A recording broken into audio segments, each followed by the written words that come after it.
Hello friends, તમારું સ્વાગત છે ગુજરાતી રસોઈની રંગતમાં। આજે આપણે બનાવીશું ઉનાળાની ગરમીમાં ઠંડુ ઠંડુ પીવાની મજા પડી જાય તેવું મેંગો કોકોનટ ડિલાઇટ। આ ડ્રિંક આપણે એકદમ ફટાફટ બનાવીને તૈયાર કરીશું। આમાં આપણે ગેસ પણ ચાલુ નથી કરવાનો અને સાકર કે ખાંડ કે ગોળ વાપર્યા વગર એકદમ હેલ્ધી ડ્રિંક બનાવીશું। તો ચાલો રેસીપી શરૂ કરીએ। તો હવે સૌથી પહેલા એક બાઉલમાં 1 ચમચી જેટલા તકમરિયા લઈશું। હવે તેમાં પાણી ઉમેરીશું।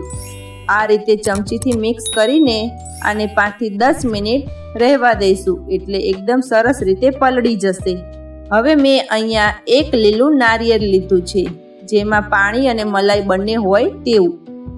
તેમાંથી પાણી અને મલાઈ કાઢીને એક બાઉલમાં લઈ લીધું છે। આ મેંગો કોકોનટ ડિલાઇટ બનાવવા માટે માત્ર 3 થી 4 વસ્તુની જરૂર પડશે। તો હવે આપણે એક મિક્સર જાર લઈશું, તેમાં નારિયેળનું પાણી અને મલાઈ તે જારમાં ઉમેરી દઈશું।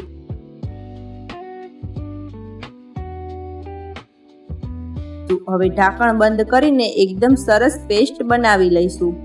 તો જુઓ, આપણી આ મલાઈ અને પાણીમાંથી એકદમ સરસ પેસ્ટ બનીને તૈયાર થઈ છે। હવે આને ફ્રીજમાં ઠંડી થવા માટે મૂકી દઈશું।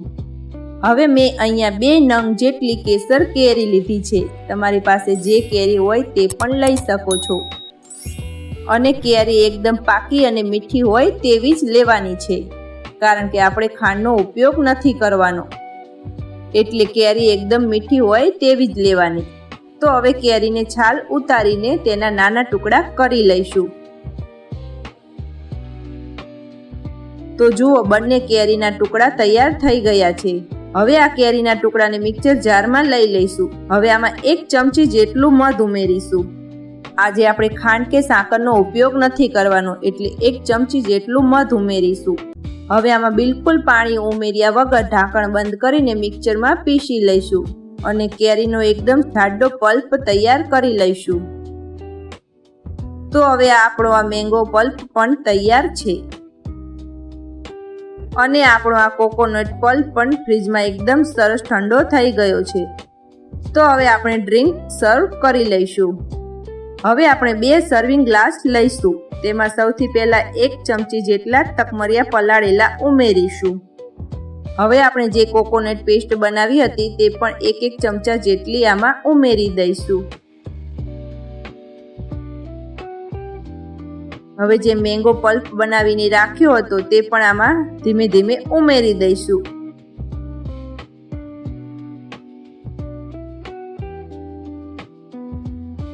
હવે ફરીથી ઉપર 1 ચમચી જેટલા તકમરિયા ઉમેરીશું।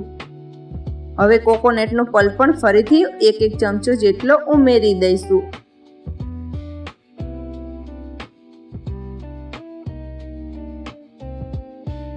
હવે ઉપરથી થોડાક મેંગો પલ્પ ઉમેરી દઈશું।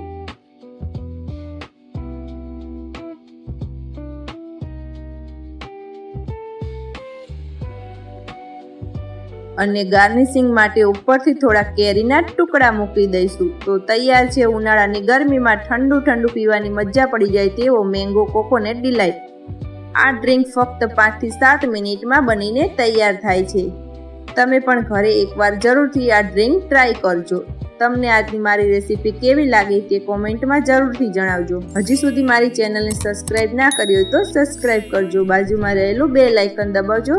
તો ફરી મળીએ નવી રેસીપી સાથે। ત્યાં સુધી બાય બાય, જય શ્રી કૃષ્ણ, જય માતાજી।